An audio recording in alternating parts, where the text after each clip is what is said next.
Welcome to this episode of the Market Replay Live podcast. In this episode, we're going to be interviewing Steve from Navigation Trading. Now, this episode is going to be fun and a little different in that on top of the 20 questions interview that we give, we have an opportunity to enter Steve's live trading room where he trades with his community of members, and we're going to see him make $1,200+ in just this one trading session. So on top of the valuable insights that you're going to get about what makes him tick as a trader, you're going to see the exact trades that he takes in real time. I am excited to share this episode with you, and let's jump right in. Steve, great to meet you, sir. Nice to be here, Marcus. Thanks for having me. Welcome to the podcast. We appreciate having you here. I've been following your information on Instagram and some other places for a while. Really like what you do. So I'm excited to kind of get you in, jumping in, kind of asking questions here. And what I like about this particular episode is that we're going to have you in live, in real time, kind of doing some trades, discussing your strategy and things like that. So in addition to the questions, we're actually going to be able to see in real time what you're doing. So are you ready to jump in? Let's do it. Great. First question I have for you is, when did you start trading? I've been trading a little over 20 years, so about 21 years. Okay. And so in learning how to trade, what would you say in the beginning was the thing that frustrated you the most? I think the thing that frustrated me the most is, jumping in there and getting all kinds of, when you're searching online and trying to figure out the best way to trade, I think there's a lot of misinformation out there. I think there's a lot of groups online, giving you unrealistic expectations of what you can expect to earn, and in turn, by doing that, it causes traders to trade too big for their account size. So when I was first getting started, I'm in my early 20s, straight out of college, I'm jumping in there with a $5,000 or $10,000 account, and I'm trading, I'm using almost all the capital to trade with, which is a pretty big no-no when you're using leveraged products like options and futures and things like that. Yeah, absolutely.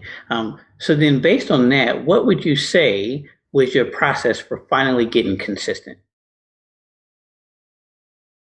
Well, like I just said, trading size definitely was it, but also finding the type of strategy that fits my personality. Some people are day traders. Some people like that constant intraday action, and they want to go home flat at night. Some traders that doesn't work for their personality. They want to have longer term trades that they can see play out and make adjustments to, and things like that. So I really think it was finding the types of strategies that fit my personality. And when I finally became consistently profitable, and it took me a good 10 years. I'm kind of a slow learner, Marcus. So it took me about 10 years to become consistently profitable. And it was really when I started understanding implied volatility and how to trade options around that. Yeah, I mean, everybody has their own process for how they ultimately get there. I know I was trading for the better part of maybe like 3 years before I even really got solid with wanting to trade real money. And then after that, it took me another year or so in order to become consistently profitable. So everyone has their own process for how to get there.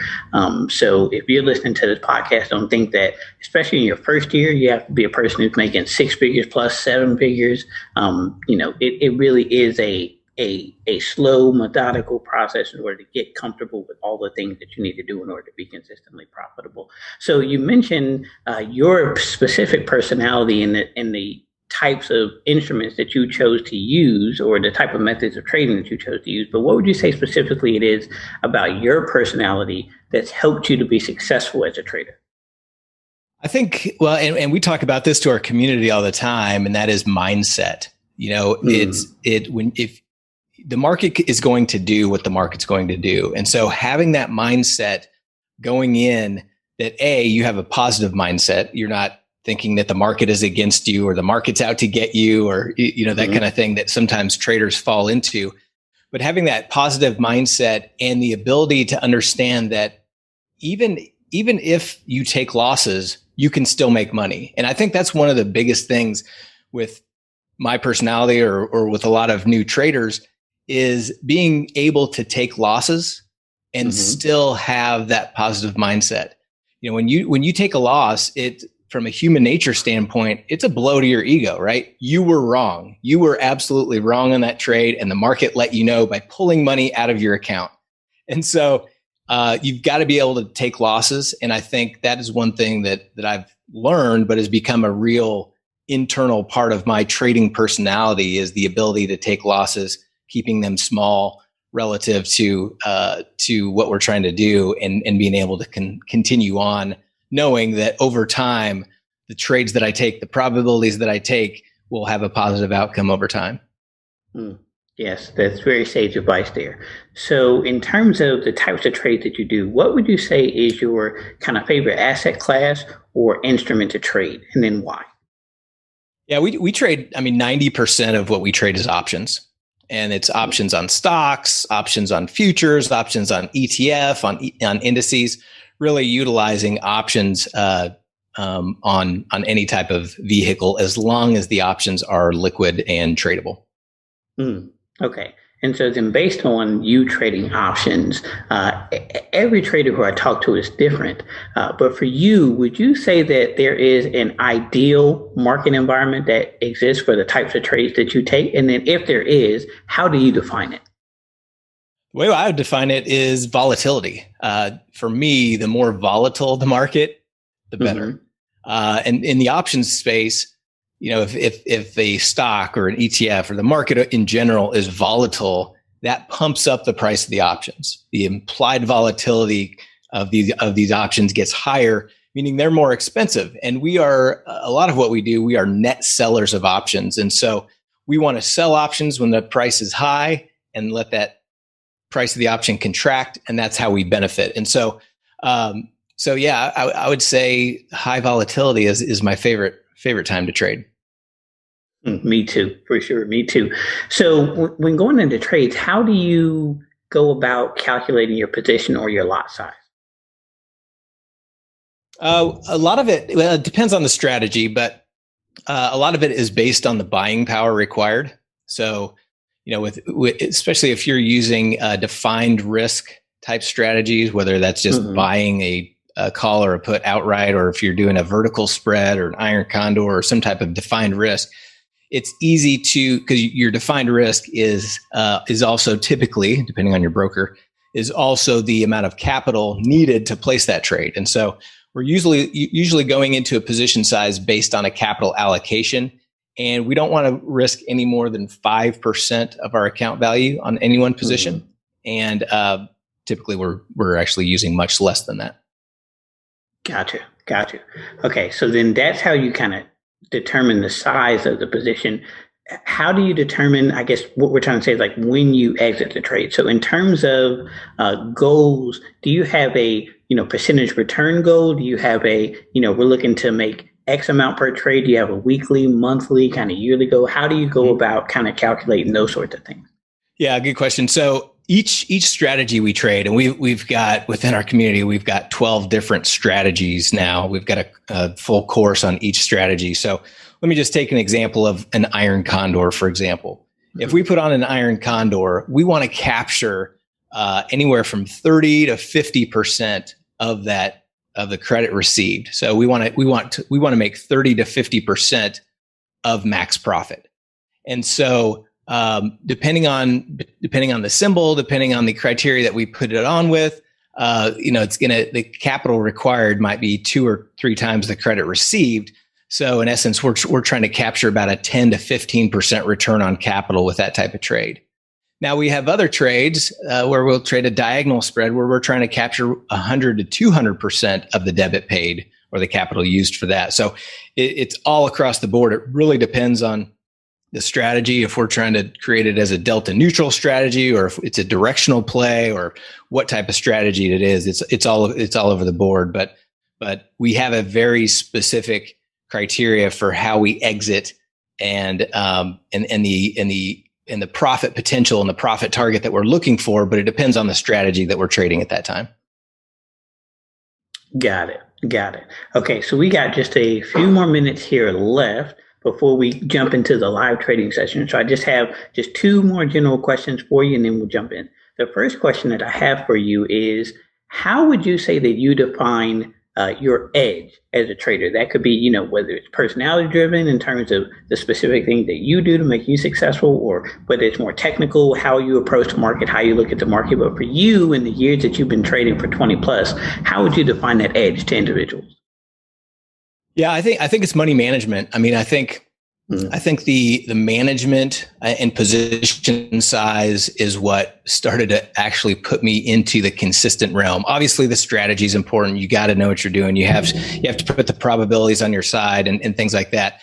But when it comes to a lot of different types of trading, the position size and the money management is key. Of when you get out, when you get in, how much do you take? How long do you stay in? How quickly do you get out? All of those things, come into play when you get into a trade. So the money management and sound money management, not letting my losers get out of hand, and managing my winners and not holding on and letting those winners go away. I think the money management has been one edge that I would say that I have when it comes to my trading overall.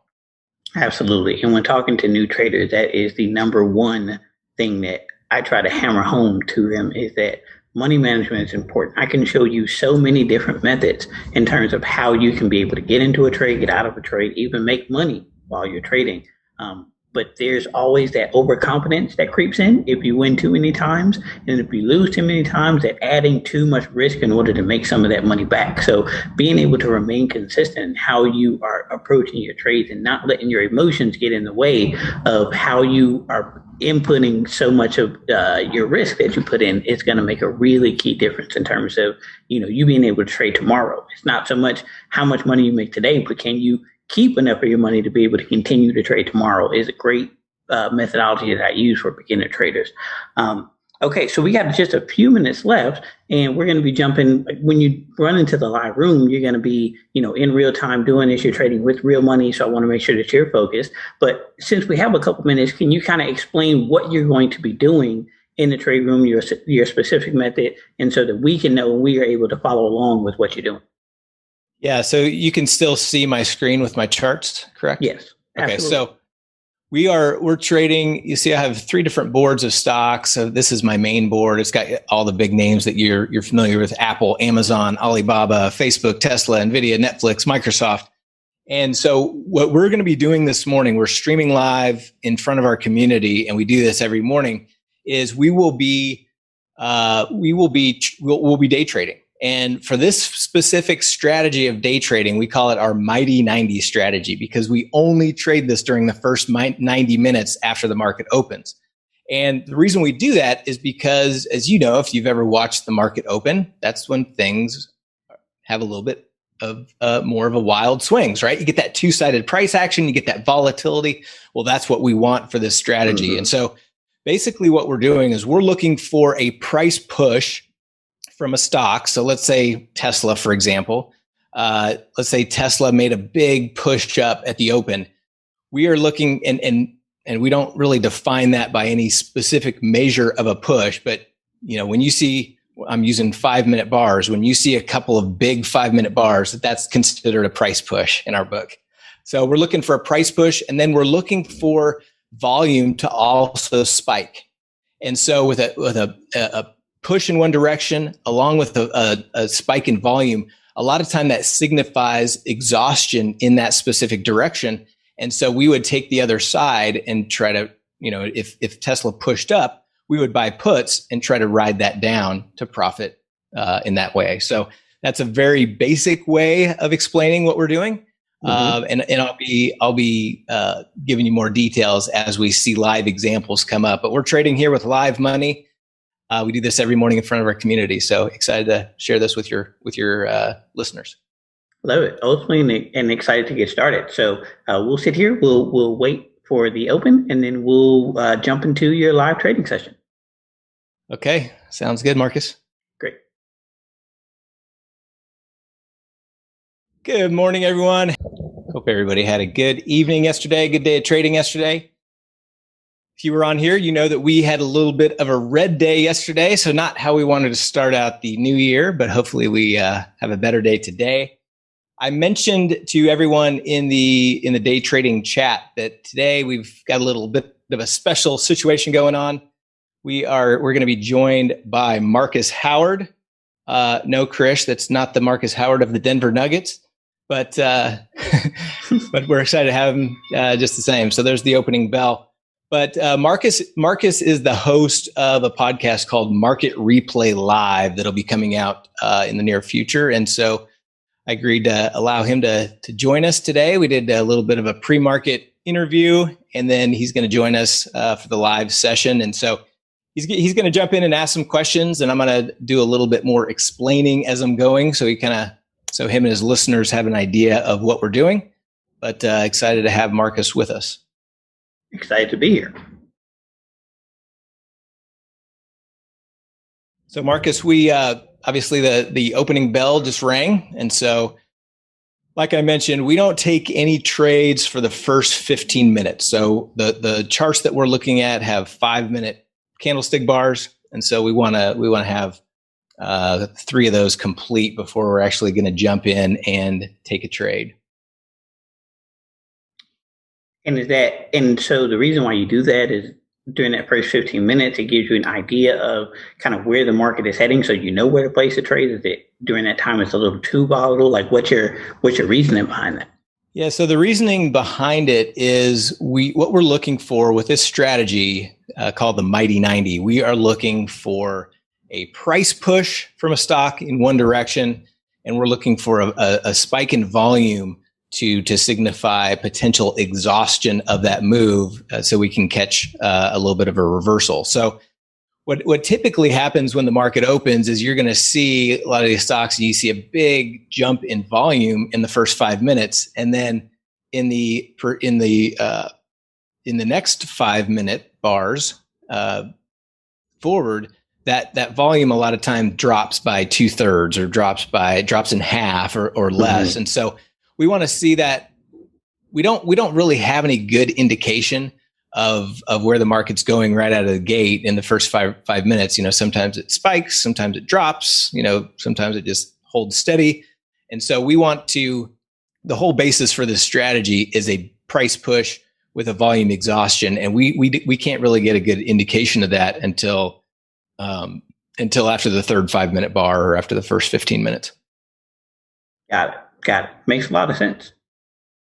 And so also the other thing to note is when we're trading this, we're just simply buying puts and calls. So if we're looking for a move downward in the stock, we are buying puts.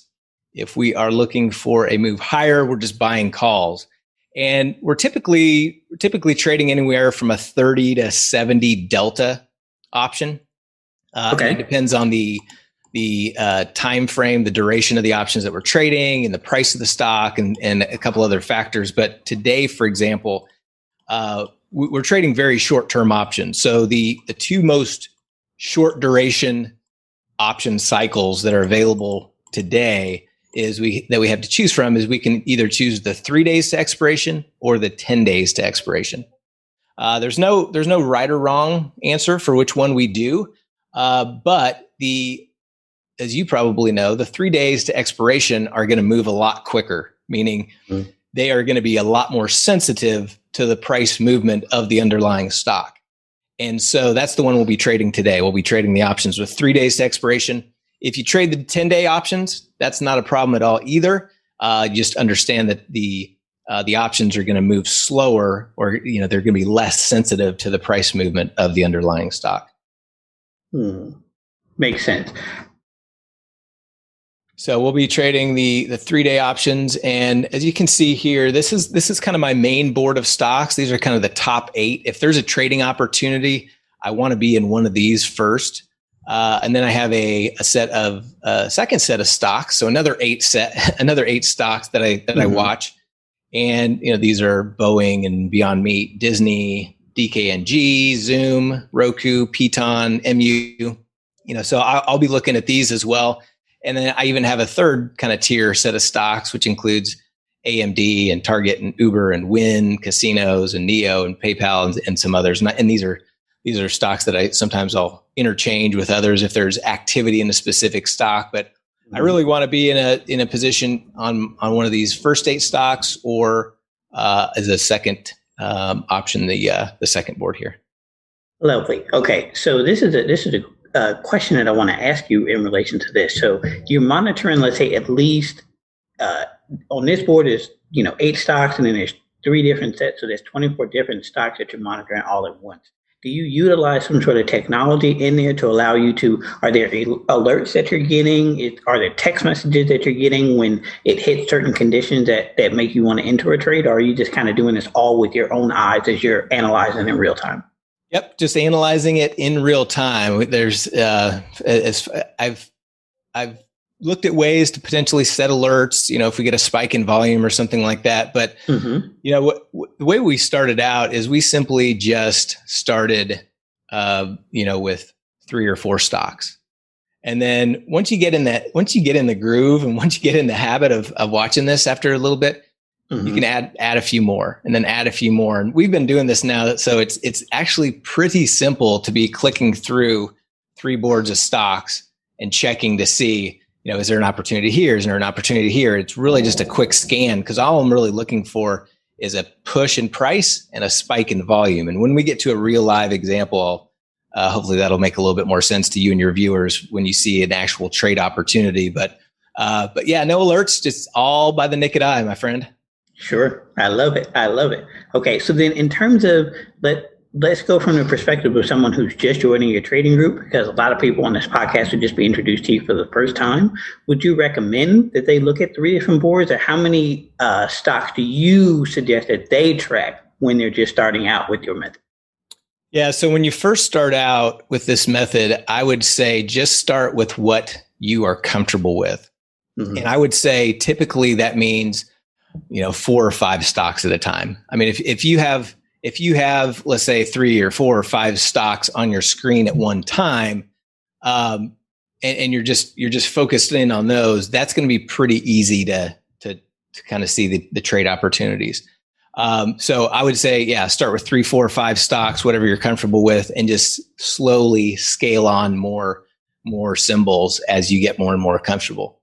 The other thing that we always recommend to our members is, before you even think about risking any real capital, we suggest that our members take at least 100 paper trades, because there are a lot of nuances in trading that, even just from watching and trying to learn, it's hard to figure out some of the nuances that come with trading. So taking those paper trades is really going to give you a feel of how the price moves with the options, how that affects your profit and loss when you're in a trade.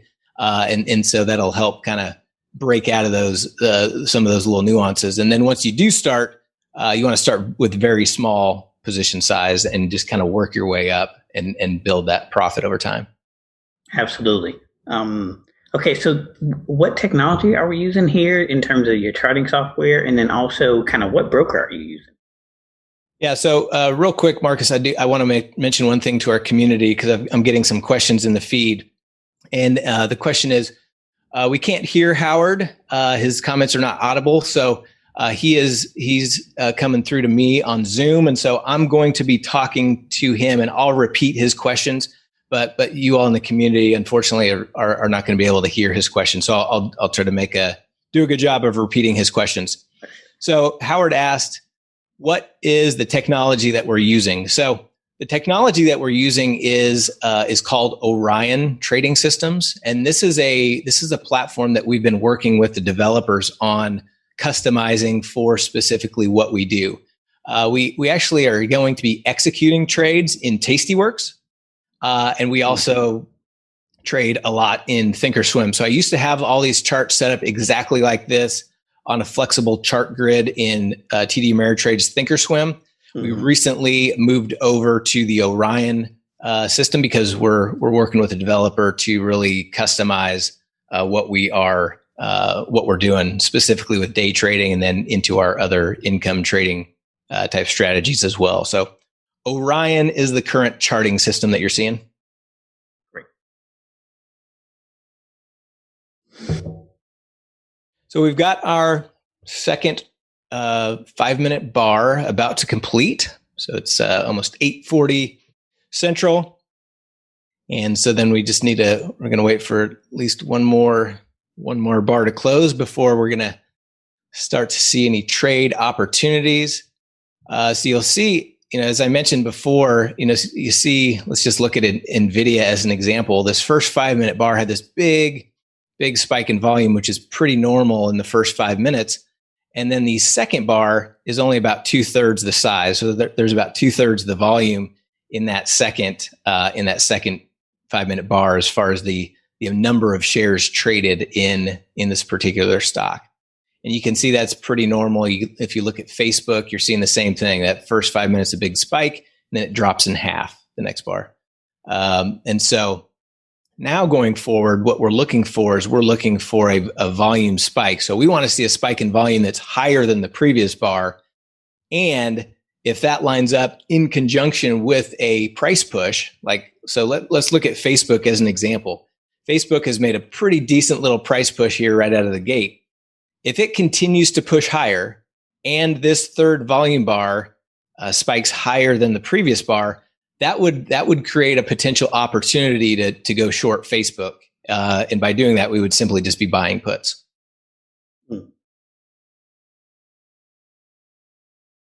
And so looking at your chart here, and I'll try to keep the question short because I know you had to repeat it. Are you going mainly off of volume? So I asked that to ask, how much do you pay attention? Because I'm noticing on your chart, you have pivot points and other lines. How much do you pay attention to those versus how much you're paying attention to volume? Yeah. So the question is about just volume and price. Yeah, that's all we're really using to determine this is we're looking at price action and we're looking at volume. The other lines that we have on our charts is, we have some pivot lines. We've got weekly, monthly, and quarterly pivots. And then the colored lines that you see like the red line here, that is yesterday's close. We've also got yesterday's low, yesterday's open, and yesterday's high. So we've got the pivots and the previous day's open, high, low, close. And the way that we're using those lines is really more or less just for reference. We'll use pivot lines as a way to potentially look for a specific entry point. So for example, look at Tesla. Tesla is starting to move higher. If this thing really started to push higher and we're getting some volume, I might try to anticipate an entry at that pivot point. Because as we know, pivot points can be a good source of kind of support and resistance. And so we're just using those somewhat as reference. If there is no pivot point, like on Facebook right here, for example, it's making a big push. If I got the volume spike and the price action I was looking for, I don't need a pivot point or any other reference line to get into this trade. But we will use the different lines on the chart to as potential reference points to enter and exit positions. Lovely. So this is a more of a question about choices in terms of stocks versus futures. Is there a reason why you're choosing to go the stock options route? Do you ever look at futures at all? Do you ever look at bonds or any of the other instruments? Yeah, good question. So the question is, we're looking at stocks here. Do we do this on futures? And I forgot to mention, I do have a futures board here as well. So okay. we've got the S&P, we've got the NASDAQ, we've got the Russell, we've got the Dow. Now remember, I talked about we trade this based on the market movement of stocks in the first 90 minutes, and so we don't trade gold and silver. We don't trade oil and nat gas because they don't have that true price imbalance that's created in stocks. But we will place trades on the indices, on the stock indices. We prefer to do it on some of these stocks, but on the stocks that I was showing you. But we will from time to time place trades in the futures, mainly for a different strategy that we're not talking about today. But we have another strategy called runners, where we're trying to jump onto a potential trade if it feels like it's strong and we want to get on. And there's a lot of criteria that goes into this, but we'll use futures for that. But typically for this Mighty 90 strategy, we've found these stocks, individual stocks, work a little better. Now we've got a situation where we were getting ready to have the third bar close.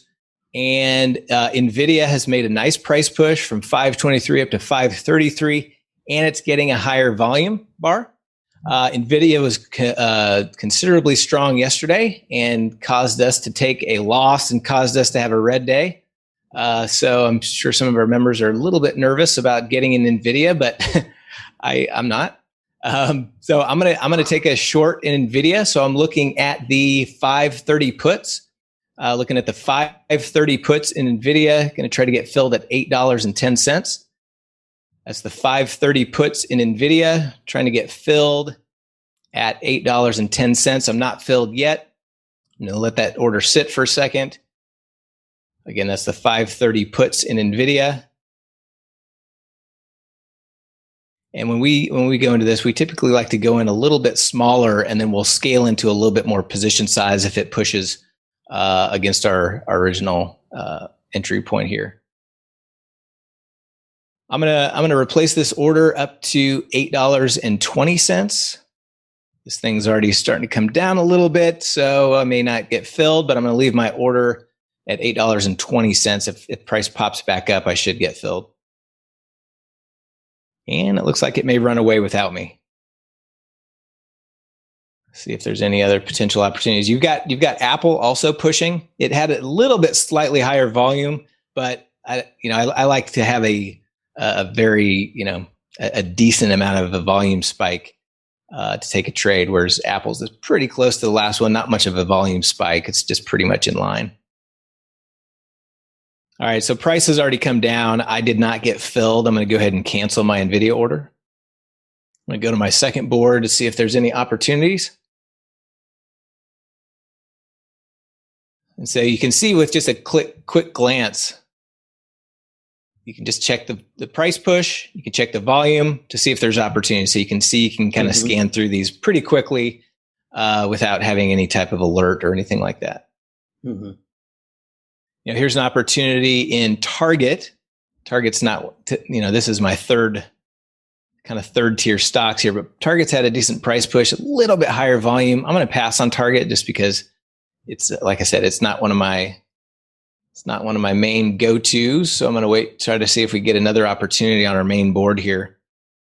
Now, if NVIDIA doesn't continue to come down and it pushes higher, I'll still look to potentially get an NVIDIA if it makes another push higher. But right now it's showing a little bit of red, so I'm going to hold off.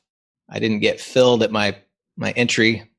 And this is an example of using the pivot points too. I mean, yeah, I got the price push. Yes, I got the volume, but it is also butted right up against that pivot point, which is currently acting a little bit like resistance. We'll see if it holds. But that was a good point of entry. So I prefer to have an entry point like that, but it doesn't always happen. So we'll see if NVIDIA wants to make another push through here. Okay, so we talked a bit here about entries. When you're looking at a trade, like let's say NVIDIA right now, what is your process for determining how you're going to exit this particular trade as well? Yeah, so we just talked about entries. So talking about exits, so what we do with exits, we always like to get into trades with multiple contracts, and then we scale out. So if I get in with 10 contracts, for example, in NVIDIA, just as an example, what I'll do is I will once I get filled, I will immediately set an order to close half of those at around a 10% profit.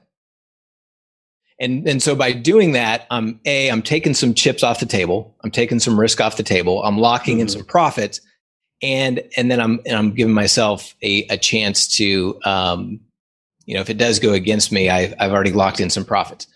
So that's immediate. So if I had gotten filled up here, that little push right down in NVIDIA, it's possible I would have already booked 10% on half of those contracts. Now, I didn't get filled, and so this is all kind of hypothetical. Hopefully we can get a real example here for you. So on the first half, I'm going to take off for a quick profit, typically around a 10% profit. And then I'm going to let the other part ride, and I'm going to let it ride for a couple of bars. So I'd like to see if I'm getting short, let's say I get short BABA, if it keeps pushing and I get some volume or NVIDIA, what I want to see is I'm ultimately going to exit my full position if I get two favorable bars in my direction. So if I'm short NVIDIA here, I want to see two red bars, and that's the point that I'll get out. So I'm going to get out a half at 10% profit and let the other ride for 10 minutes to see if I can extract a decent profit. So we've got NVIDIA. So it made another push above that pivot, and it didn't have a higher volume bar than this one, but we're still working off a higher volume spike. So I'm going to give it a little bit of room, see if NVIDIA wants to make another little push up before trying to get short here. Now Facebook has made a nice push, and it has a little volume. This volume bar is a little bit higher than that one. I wouldn't call that a volume spike, but if Facebook keeps pushing, I'll look at a potential short in Facebook. You can see Bob has had a really nice price push, but just no volume. I mean, this volume has just continued to decline, so I'm not interested in that. You've got Netflix has made a little bit of a price push, not much. We're talking 521 to 5. It's $2 price push on a $500 stock. That's not much. It did have a little bit higher volume here, but I'm holding off on Netflix for now. It's pretty, we've got Boeing. Boeing made a nice price push and had a little higher volume. It's already started to roll over a little bit, but if Boeing starts to push back up, we may look at a potential short in Boeing. Beyond Meat has had a nice push up to that pivot. In fact, it had a little volume spike here and pushed beyond that. I'm going to take a short in Beyond. So BYND in Beyond. 3-day options. I'm looking at the 127 puts. The 127 puts and beyond. I'm going to try to get filled at $2.67. It's already starting to come down.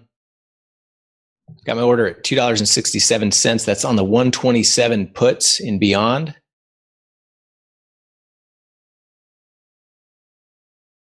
I'm going to adjust my order to $2.70.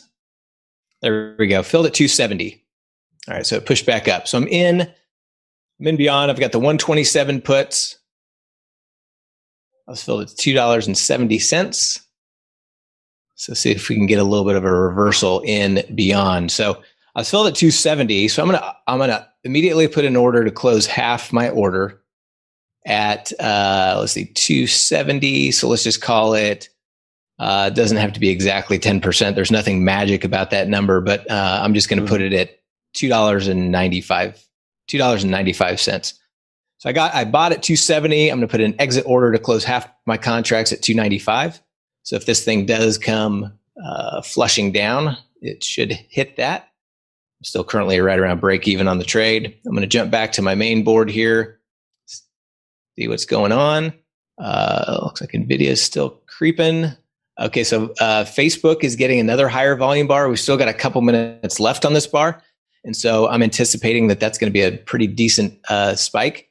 So I'm going to be looking at a short in Facebook. You can see Facebook is approaching that pivot as well. I'd like to see a quick push up there. I'm not sure we're going to get it on this bar. But I'm going to go ahead and anticipate a trade in Facebook. So in Facebook, I'm looking at the 270 puts. In Facebook, I'm looking at the 270 puts. I'm going to go ahead and put my order in down a little bit. I'm going to put it at $3.30. That's the 270 puts. And so Facebook's going to have to push up a little bit more to get that filled. But I'm going to go ahead and put that order in case it fills. Now Beyond is starting to come down. The trade I entered here. I'm at about a 7% profit right now. So if it comes down just a little bit more, I will cash out of half those contracts. There we go. I filled at 295. So I'm out of half my contracts in Beyond. You can see that's just a pretty small move. I'm trading the 3-day options. So that's when I say when these 3-day options are fairly sensitive to the price movement. I mean, I got in right here and got out at 10% profit just on that little move. So now we'll hold the rest of it until see if we can get a second red bar. Get a little bit of a flush lower here. So I'm still not filled in Facebook. I've got my order in at $3.30 on the 270 puts. If we just get a little bit more of a push higher, I should get filled. I may adjust that to get filled. We've got a nice volume spike, nice price push. I was trying to use the pivot as a little bit of a reference for entry. Amazon is another one, a nice push here. So I'm going to go ahead and adjust my order in Facebook to get filled. I want to get in here with a little P so it doesn't run away from me. I put my order at $3.40, still not filled. I'm going to replace that. How about $3.45? Okay, filled at $3.45 in Facebook on those 270 puts. Now, Amazon is another one. I don't want to jump in to another trade right away. I don't want to load up at one specific price point or time point. So if Amazon keeps pushing, I'll potentially take a short in Amazon as well. But I just wanted to jump in one of them. And in this case, I jumped in Facebook. Going back to Beyond, see what's going on here. So we've got another bar started. We need a little bit of a flush down to see if we can get out of some more of our Beyond position. Going back to Facebook, I'll go ahead and put in an order to close half. Got filled at $3.45. So I'm going to put an order at $3.85 to close half of my Facebook. If it keeps coming down a little bit, should hit that.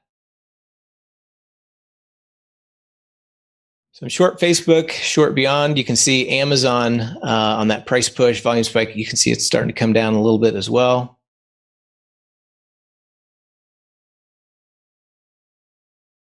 So Steve. Yeah, Marcus, go ahead. Seeing as you're the type of trader, and I love it, who does the analysis with its own eyes. What advice do you have for traders? Because we know how quickly the market moves in terms of chasing trades where you may be just a little bit behind, but now all of a sudden you're seeing that it's moving in the direction that you want it to go. Yeah, so the question is about chasing trades. You saw what happened in NVIDIA right off the bat. This thing, I didn't get filled and I did not chase. Sometimes I will adjust my price by a few cents because I really want to get in to a specific trade. But if it moves away from me, I'm not going to chase. Every once in a while, I'll chase just a tiny bit, just adjust by a few cents to try to get filled. But yeah, you do not want to chase trades. If you miss it, you miss it. And that's the thing with this strategy. There are so many trading opportunities each day that I miss trades every single day. And so, going back to your questions about the psychology of trading, Marcus, that's a big thing. It's frustrating when you don't get filled and that thing goes away and you would have booked some profits, but that's part of trading, and you've just gotta overcome that, and it comes with practice. ZenU in the community says Beyond and Facebook are debit trades. Yeah, ZenU, make sure you watch the full course. We're simply buying puts and calls here. And if you look at Beyond, now we're getting our second red bar. We've got a couple minutes left on this bar. And so I'm gonna go ahead and put in an order to close another quarter of our Beyond. If it keeps pushing down, we're on our second red bar, so I'm just trying to scale out. So I'm gonna put in an order at $3.25. If price keeps coming down, might get that hit. If it doesn't, by the time this bar closes, we'll just close out the entire trade. In Facebook, I've got a little bit of downside, got a little bit of profit right now, but need some more red to generate profit in that one. Let's see what else we got going. Marcus, since we're on a little bit of a lull here, any other questions? Absolutely. So my first question is, you mentioned kind of at the start of the trading session that some of your traders may be a little timid because you had a red day yesterday. A good question for people that are just getting into trading or learning how to trade is to get your understanding of how you handle, let's say, a losing streak. So let's say you had 2 or 3 red days in a row. Are there any adjustments that you make, or how do you handle that on a trading psychology level? Marcus, I just don't have that many red days in a row. That's how I handle it. I'm just kidding. I love it. Yeah, no, that's a good question, and that's a big deal. And before I answer your question, I'm going to go ahead. We're coming to the close of the second red bar and beyond. So I'm going to go ahead and just close out my remaining position in beyond and go ahead and book those profits. Looking at a price of $2.96, filled at $2.96 to close out of the rest of my beyond. So booked a nice little profit in beyond out of the gate. Facebook is still working. Let's see if we can get a little bit of down movement in Facebook. So the question, Marcus, is how do I handle multiple red days in a row? From a psychology, how do I get over that? And it's difficult. I mean, if you have that kind of a situation, it's going to shake your confidence, right? It's going to shake your confidence in your strategy. It's going to shake your confidence in your own trading ability. And it's something that is one of the more difficult for people to deal with. And as humans, from a human nature standpoint, we all have egos, right? And so it's a blow to your ego. You kind of take it personal. Either it's your fault or you're blaming the strategy or you're blaming something. And I think the biggest way to take it, I think the best way to handle it is you've got to take ownership of it. When I had a red day yesterday, I don't feel like I did anything wrong on that NVIDIA trade that was our biggest loser yesterday. I stayed small. I added in a couple specific places, and NVIDIA just beat us yesterday. So, it's one of those things where you've just gotta. It's hard. I'm trying to find the words to articulate it, but I think it just comes from practice. I mean, I think you've just got to get over it, and as long as you have confidence in the strategy, which I do for this one. Then that over time you're going to make money. And some of the things that you can do is here's a good point. I think tracking filled in Facebook, got filled on half at $3.85. So we're out of half of our Facebook. One thing that we do is we track our performance. And so we put it in a spreadsheet after the end of each day, and we track it. And so it's helpful if I can go back and look at that to see how that has performed, because that's gonna kind of create that, reinvigorate that confidence that I have in the strategy. So if I have a couple red days in a row, going back and looking at something like that is gonna be like, okay, I had a couple bad days. It's not the end of the world. I'm still up a boatload of money for the last month or week or 2 months or quarter or whatever it is. And so I think doing a good job of tracking your performance can kind of help in those situations when you have a couple of red days when you're kind of feeling down about everything. Yeah, definitely. When tracking your trades, you learn so many insights and information about yourself. I remember when I first started to track my trades, I realized that, there were specific times of day where I was more profitable than others. There were days of the week where I was more profitable than others. There were certain instruments where I was more profitable than others when I was looking at. And that sort of information I didn't have available to me in real time when I was ultimately looking to get into trades. But once I was able to go and have that sort of analysis, and then go, okay, well, these are what I know my sweet spots are, and these are the areas where I know that I'm most in the red, and I eliminated those times and just kind of focused on my sweet spots, my trading transformed. So, yeah, tracking your trades is pretty critical. I did just get a question in the community about Tesla.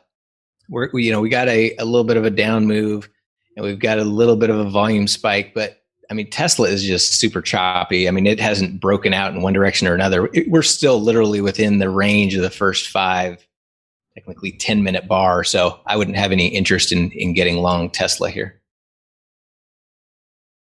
So those are some of the nuances of the strategy. If it's, we want to see a decent price push, and it does create a little bit of confusion sometimes at first, because it is we went from 727 down to 722. So it's a $5 price move and a $700 stock. I wouldn't necessarily consider that a price push, especially when it's still within the range of the open of the market. I really would want to see Tesla break out in one direction or another before I would take a trade there. The other one that I was looking at over here was Uber. Now, Uber had a nice price push, a nice volume spike. I mean, that spike was higher than the first volume bar, which kind of signifies this thing may want may want to go higher. That same thing happened in NVIDIA yesterday, and we've talked about it before. When you get a volume spike that's higher than that first 5-minute volume level, you want to be careful going in the opposite direction of that. So I'm going to hold off on Uber for now. So I'm not seeing any other opportunities quite at the moment. We're coming up on our second red bar in Facebook. I got at a half when it came down here. Now we're closing in on the end of this bar. So I'm just going to close out the rest of my Facebook. Put in an order at 360, filled at $3.61 to close out my remaining Facebook. Filled at $3.61. So we're not in any trades. We've got booked a winner in Beyond, booked a winner in Facebook, and so now we're opportunity hunting. So feel free to jump in, Marcus, and I'll answer any other questions you have. Sure. A good question, especially for beginner traders or people that are just beginners with your method. So my question for you is, in your experience of training traders, what do you feel is the hardest mistake that you have to teach them to avoid? And then the second part to that question is, what is the hardest mistake that you still have to avoid as a trader with 20 plus years experience? So for the community, the question was, as someone who teaches trading, what do I see new members fall into that's kind of one of their biggest mistakes to begin with? And I think it's almost always position size. I think people come in with these, dollar signs in their eyes of making money quickly, and I think they try to make money too quickly instead of taking the time to learn. So, jumping in and trading with real money before they've gone through their 100 paper trades that we suggest. And then once they do jump in and have a little bit of success with small size or with paper trading, they come in with bigger size than they should.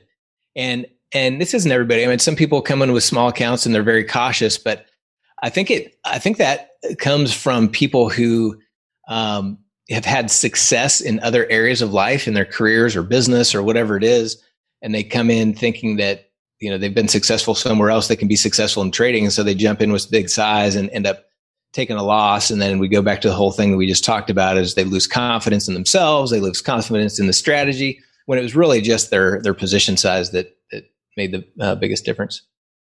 True. We also got a comment from our community. SA says, post-trade management is where most of us newbies fail. So yeah, and if you guys in the community, that's a great idea, and I appreciate you posting. SA, as a new trader, what did you all struggle with the most? And I'll share that with Marcus here for his listeners as well. Great. And then while we're getting those answers, Steve, what would you say is the biggest thing that you still have to look out for with your own self as a trader with 20 plus years experience?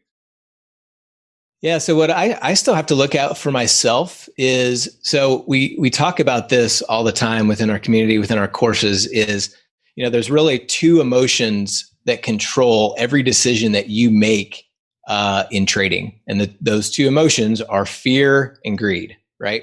Either you're fearful, you're scared to hit that send button, you're scared to lose money, it might be fear of missing out, talking about, trying to jump in to, chase trades that you shouldn't be in that have already gone away.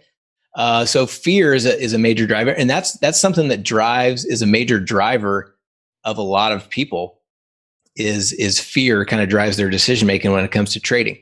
The other emotion is greed, staying in a position too long, using too big a position size, and so I would say of those two, I would say fear is a bigger driver of my decisions, and probably the fault that if I analyze and I'm self-aware of my specific trading, I think greed is the bigger of the driving factors for my personal trading. So I think I'll tend to hang on to trades longer than maybe I should. I don't have a problem with position sizing anymore. That definitely used to be a factor for me. And guys, I'm watching Netflix here. We did have a price push and a volume spike, so I'm watching it, just seeing if it wants to extend above this pivot a little bit more. So, so yeah, I think holding on to positions too long would be one of my Achilles heel, and being self-aware of that, I think is a big part of the battle. Yeah. So we've got Zoom made this push down into negative territory, push back up into positive. Now it's just kind of hanging out here. Had a little bit higher volume on there, but not really a volume spike. So I'm not going to take anything in Zoom at this point. Disney also had a price push up, had a little bit higher volume spike. So it's already come down a little bit. Disney's just been a beast to the upside. So, and it had that price push, but then it paused and then it pushed a little bit. So I'm going to stay away from Disney right now. We've also, so the market's been open for about 40 minutes now. So one of the other strategies that we look at that's a little bit different than our Mighty 90 is something that we call a runner strategy. Now we've got Boeing, who just pushed out of the gate strong. It's up, almost 2.5%. It's just been consolidating above this pivot. So I'm going to take an upside runner in Boeing, and and still using the 3-day options. I'm just going to go a little bit in the money. So I'm going to look at the 205 calls in Boeing. 205 calls in Boeing. I'm going to try to get it filled right here at 5:30. I got my order in at $5.30. Have not been filled yet. It's the 205 calls in Boeing. So if this thing rips higher, I'm going to miss out, but I'm just going to leave my order for now. I've got my order at $5.30. And so just to give you a little bit explanation on this, Marcus, and your listeners, a stock like Boeing, it's strong on the day. It made that initial push. It didn't really have any pullbacks where the market's been open for almost 45 minutes now. And it's just start kind of chopping and consolidating above one of these key levels. What we're looking for is a potential continuation in that direction. And so that's what we're looking at in Boeing here. It's setting up nicely for a potential continuation to the upside. And we just got filled at 5:30. So in Boeing, got filled at $5.30 on those 205 calls. And so we'll manage this pretty similarly to the other, where we want to, if it makes a nice push in our direction, we're gonna get out a part of our position at about a 10% profit. We'll try to let the rest run a little bit. So we call this our runner strategy, because we're trying to get in and kind of jump on the train and let it run. Lovely. So I got a couple other answers going back to your question, Marcus, about new traders. Cruzo says, I'm working on executing orders as a newbie. That's a bit challenging. So yeah, I mean, that's just not really from a psychology standpoint, but just from more of a mechanical trade execution. I mean, once you've been trading for a while, you kind of take for granted, just buying puts and calls and what you're doing to execute those orders. And so, just getting used to the software. Every trading platform's a little bit different. So whether you use, we use Thinkorswim or Tastyworks, and we'll be using Orion in the future. Just getting used to that software, because when you're, when you come from not trading and you get in and you come to a trading platform, it kind of looks overwhelming at first, right? You got these puts and calls and all these options and charts, and you don't really understand what's going on at first. So really, and that really comes back to the paper trading too, making sure that you're, really getting a feel for the software and how to manage it before jumping in with real money.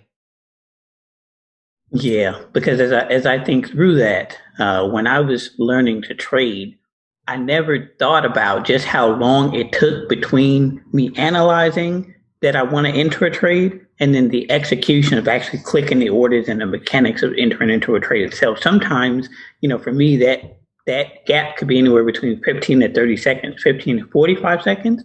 And then by that time, the specific opportunity that I was looking for may have passed. And now I'm looking at chasing trades. Now I'm looking to making additional mistakes. So as a beginner trader, sometimes that analysis from, okay, should I enter this trade? Okay, I'm going to enter this trade. And now executing into the trade, the time is so long that it leads to more mistakes than you think about as someone who is used to execute trades on that level. I'm going to put in an order to close a third of my Boeing at $6. Filled at $6. So had this little price push up. I just closed a third. I did an odd number of contracts. So I just closed out a third for now. We'll see if this thing wants to continue running. Sorry to cut you off, Marcus. Also, no Dan in the community mentioned Netflix. Did we miss it? Yeah, I was watching it when price was up here. We were getting that price push in the volume. I was looking for a little bit more above this pivot. It came down, so I never put in an order. I was watching it, but just didn't. We missed that one. So I wouldn't. This situation where you don't chase. Marcus, I think going back to that same thing, we've got another comment in the community from George says, one of his biggest things as a new trader is fear. And like we talked about fear and greed, his is fear and then getting upset over losses and trying to get it back, and over trading and revenge trading kind of touches on what you just mentioned as far as, and I've had some of that too. Not necessarily with our core income trades, but with day trading when I first started. Revenge trading, that's a great point. I'm glad you brought that up, George. Revenge trading was something that I found myself doing as well. And what it was is what I've become a little bit more self-aware of myself through day trading, and it brings out the best and the worst in you. But what I've found as I kind of reflected on my different on my trades throughout the day is, if I was up money and then I lost it and I got into the red for the day, it was almost like in my mind, that was my money and I need it back. And so I would be revenge trading and, trying to get it back. And then I end up losing money, losing even more later that day. And so that was something early on that I had to work on. But yeah, that's a great point, George. We got Tesla making a push. It's just barely positive on the day. Looks like it's going to get a higher volume bar. Tesla, obviously, it's right under all-time highs. Tesla is just a beast to the upside. So, we've got all-time highs that it hit yesterday. And so I'm not really interested in getting in front of the Tesla train short today. So if this thing starts to consolidate above this pivot, I may look at Tesla for an upside runner. But even on this price push and this spike in volume right under all-time highs, I'm not going to short Tesla here. So Boeing made that initial push up. We got out of a third, starting to come back down now. So we're just holding our initial 2/3 of our position. Let me take a quick scan here, Marcus, to see if there's any other potential trade opportunities. So Uber made another push. It's already kind of rolled over, had another volume spike. We're getting to the point where we're almost at 9:30 a.m. Central. So I typically stop taking any mighty 90 trades just because that initial two-sided wild price swing action is a lot of times kind of settled down by this time. So the mighty 90 strategy isn't as effective. And so now we really more focus on looking at some potential runners, which is the trade that we just did in Boeing. So we like to do runners on stocks to the upside that are kind of the strongest of the day. So Boeing is up 2.5% versus the S&P is up 1/3%. NASDAQ is up 0.5%. So Boeing is certainly one of the stronger stocks on the board. So I want to be long one of the stronger stocks on the board. And if we're going to do a runner to the downside, I would want it to be one of the weaker stocks on the board. So not seeing a lot of weakness in many stocks currently. So I don't see any opportunities for downside runners. So if we're going to take any runners, it looks like it's going to be to the upside. We've got NVIDIA, obviously strong, starting to consolidate here somewhat above this pivot. So we'll continue to watch that as a potential option. I already mentioned Tesla pushed up above this pivot.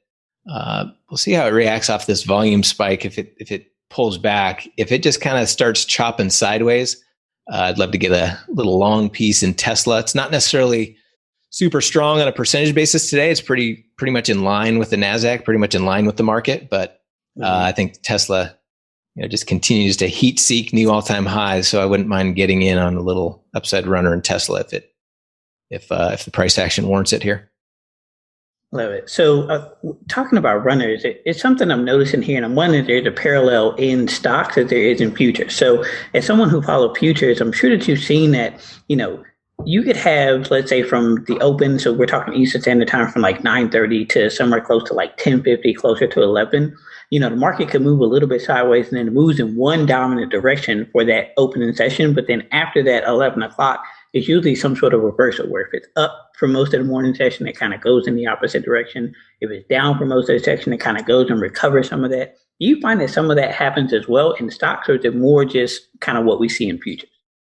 Yeah. So Marcus's question for the community is, a lot of times, he says that a lot of times he notices after 11 or noon or something, or, a little bit later in the morning or before the afternoon, if there's been a dominant direction, you start to see a little bit of a reversal. A couple things. So couple things. So in the futures, we take these runner strategies as well, where we're kind of jumping on the trend.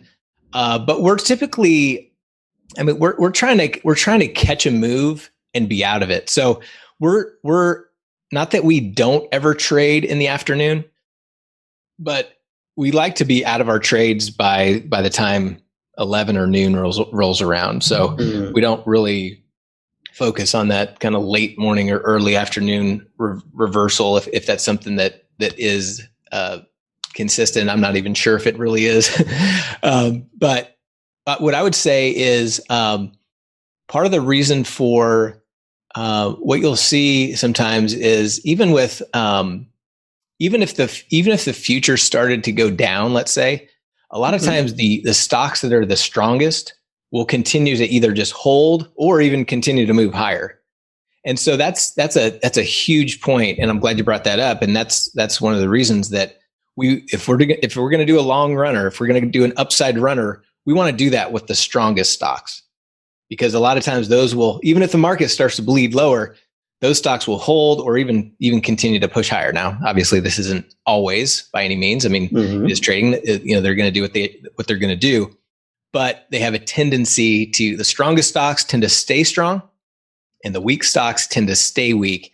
Now, if we get an all-out, if you look at what the market did yesterday, right? We got an all-out flush lower, and there was a couple stocks that held their heads high. I think Zoom was up pretty decent. But it's been kind of doing a little bit of contrarian to the market anyway. But most of the stocks, when the market started to flush, they got flushed too. In fact, I had an upside runner. I think it was in DKNG that was looking really strong, but then when the market flushed lower, it eventually got pulled down as well. So a lot of it depends on the broad market, but we don't. And so on these runners, we like to see, if we have an initial push higher, chops around, we want to see at least one more extension higher. So it's not like we're going to be holding these all day and we're worried about a midday reversal or anything like that. So hopefully kind of jumped around there, but hopefully that answered your question. Yeah. Now we got Microsoft coming all the way down near lows of day. Netflix, wow. Nice reversal in Netflix. Yeah, that would have been a really nice one to get in. But this is one of those markets where you can't beat yourself up. We missed it, right? Just got to move on.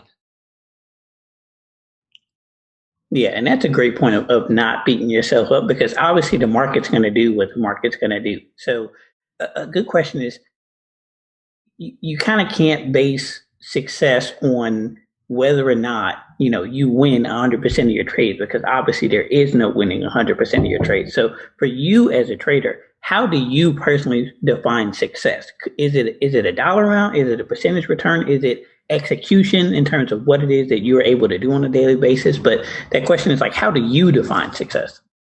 Yeah. So the question is, how do I define success in my trading? And I'm just going to stick with day trading because that's what we're doing right now. I would say for me, like, I feel good after a trading session. Obviously, if I made a lot of money, right? That's yeah, of course, right? That's what you're doing when you're trading, is you're trying to book profits. But a very close second is my trade execution and my, did I follow my rules? Last week, and I'm pretty good about following my rules. I think my community would agree with me. But last week, I mismanaged 2 trades in one session. It was Amazon and Facebook, and they came back to bite me. I did not feel like I executed those trades properly, and I was frustrated about it. And so for me, it's about executing and following my rules. Even yesterday, I mentioned we had a red day, and Nvidia was kind of the main culprit that got us. But I traded it correctly. I kept my position size in check. I didn't try to get back. I didn't try to over trade it. I traded it properly, but it got us. Like, sometimes the bad guys just win. So I didn't feel bad about that session, even though it was a losing day. It's the days when you lose and you mismanaged a trade that are the biggest frustrations for me. Yeah. I got Boeing still chopping around here. On that initial push up, we got out of a third of it. It's come back down. I'm gonna add back into Boeing. So using the same 205 calls, I'm gonna try to get filled right here at 515. Not filled yet. I'm just adding some 205 calls. I've got my order in at $5.15. I'm just gonna leave it. Oh, there we go. Filled at 515. So pushed up, got out, came back down, added back in. Let's see if we get another push up. I was also looking at, MU is another one that's, strong. It's up almost 5% today. Let me take a look. You can't see this on your screen, but I'm just looking at a daily chart of MU. Yeah, it hit an all-time high yesterday. So MU would be another one that you could look at as a potential upside runner. Beyond is strong, and it's just had the same kind of consolidation sideways here. So, it could potentially move higher. Beyond's definitely not been as strong as some of these others. And it's also already kind of got rejected from this pivot. So I would probably pass. I like to see it like Boeing. I like to see that consolidation happen above a key level or above a pivot level, and hold like this has, as opposed to below it. See, there's one other one I was looking at here. Oh, Uber. Yeah, Uber.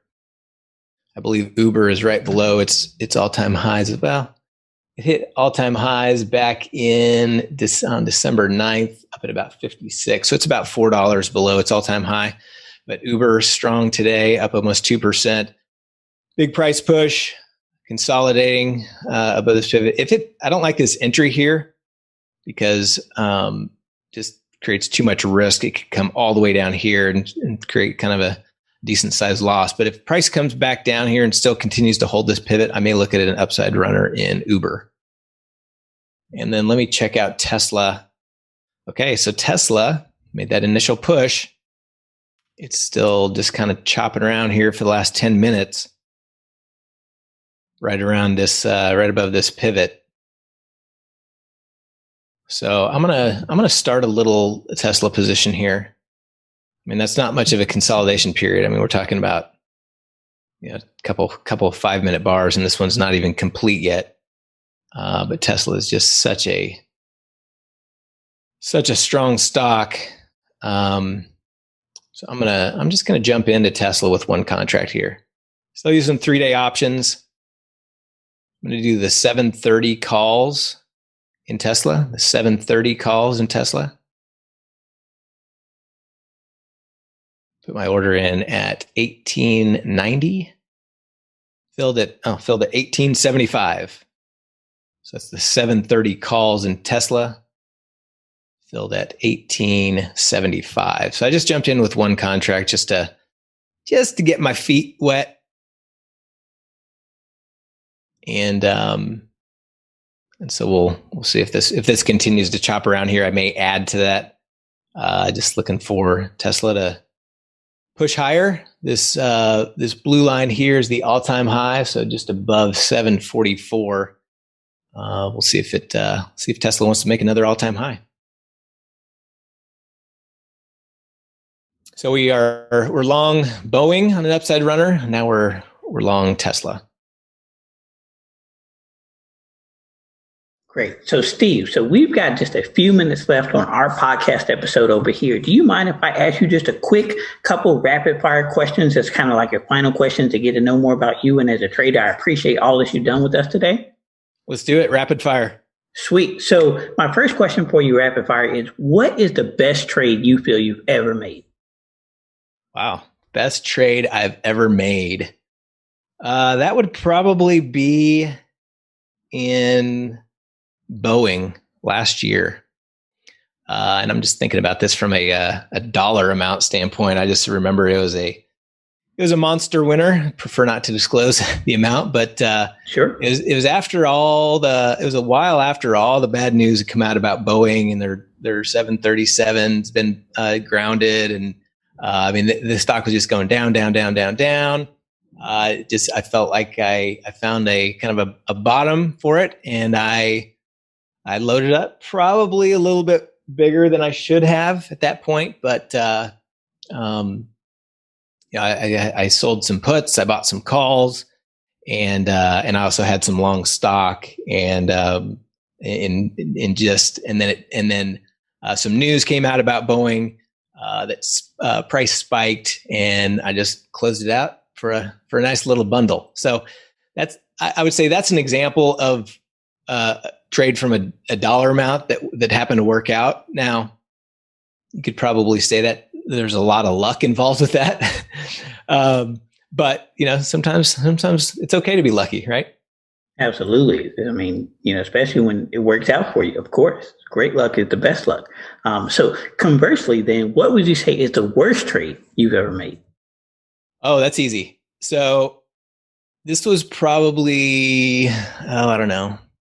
It was before navigation trading existed. It was probably 7, 8, maybe even 10 years ago. So, and this wasn't a trade with options, but I was trading oil futures, and I don't know if I can bring up a chart, but basically what happened is it was at a point where oil had broken over $100 a barrel, and I think it got up to maybe 110 or something like that, and then it had a pretty decent drop down to about 80, and I thought, this is the easiest bet of the century.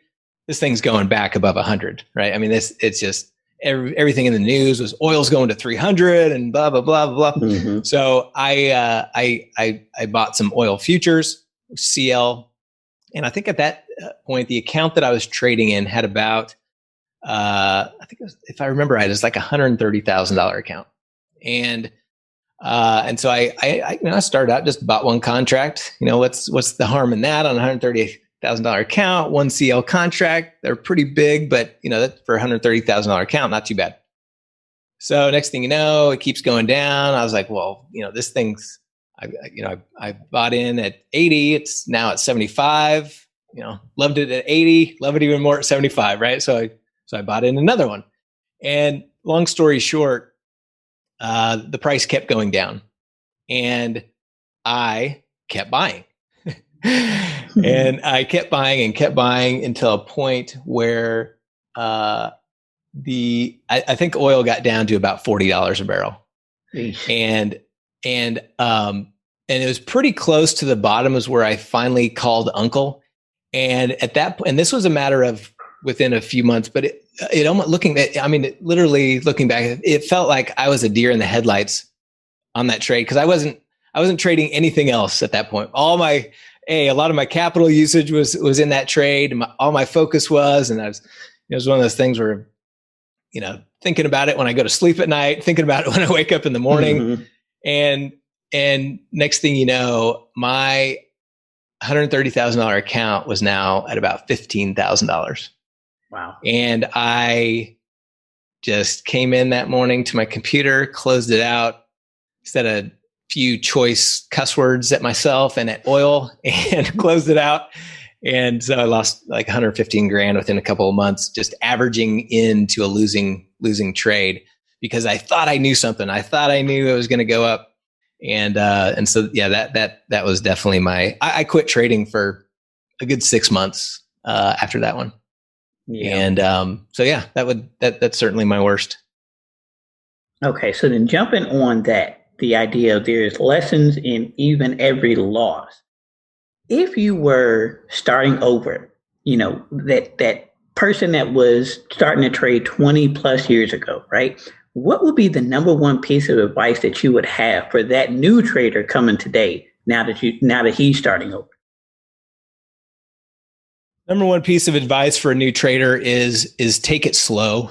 Everybody wants to come in and make money quickly, right? And so I think I made a ton of mistakes in my early days where I wanted to make money, and it ended up just costing me thousands of dollars early on, and caused me to have to quit trading for periods of time and blew out small accounts here and there. That oil trade, I mean, just trying to make money too quickly. I think if you can take it slow, learn, understand.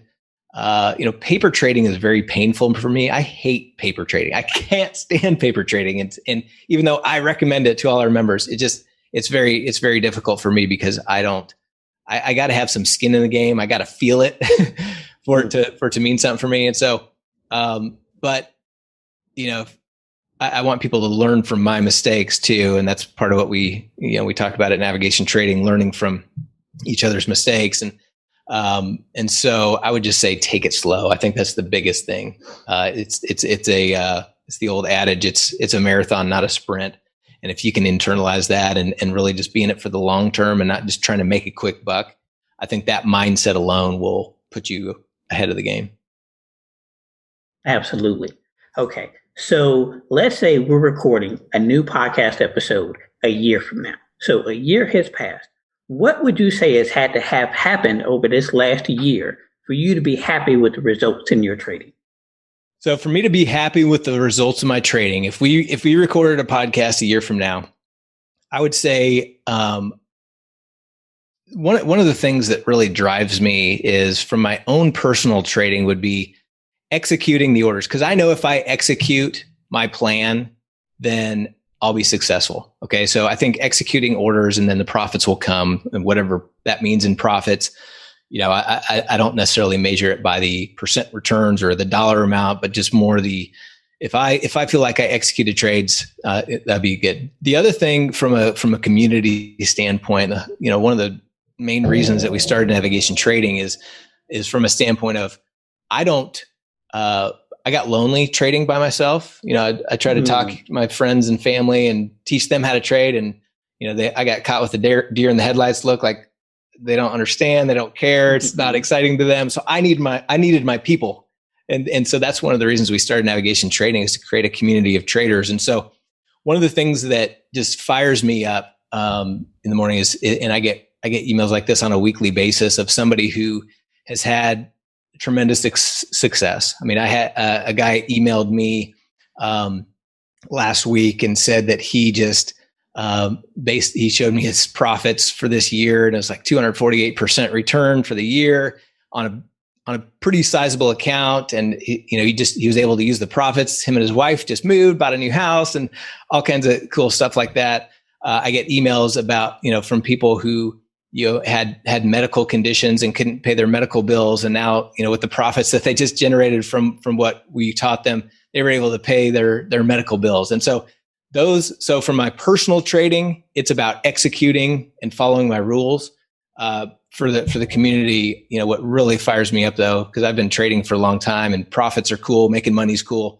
But for me, it's hearing other people's success stories and them finding their way and having that aha moment in trading when they finally figure out that key thing that's going to kind of get them to be consistent.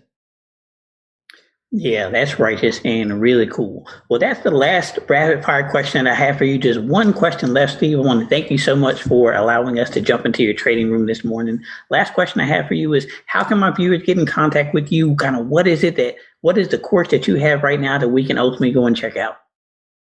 Yeah. So if you go to navigationtrading.com/day trade, and Marcus, I'll give you this link for your folks, but if you want to become a member and kind of be in the community, very similar to what we did today. We have a community where we stream live each morning at the market open for the first 90 minutes. We've got you can chat and ask questions, and and watch and look over our shoulder to see exactly what we're doing, just like we did today. So that would be navigationtrading.com/day trade. We've also got just an unbelievable community of traders. If you just go to community.navigationtrading.com, you can join, and there's no cost to do that. You can join and kind of interact with our members. We do have some channels in our community that are gated just for our paid members, but there's a lot of great content, a lot of people sharing trade ideas, just a lot of good people posting things about trading. You can get to meet and interact with like-minded traders, which is a pretty powerful thing. So I'll have both of those links that you can post for your listeners, but those would be kind of the first two places that I would send your people. Great. Steve, thank you so much. Thanks, Marcus.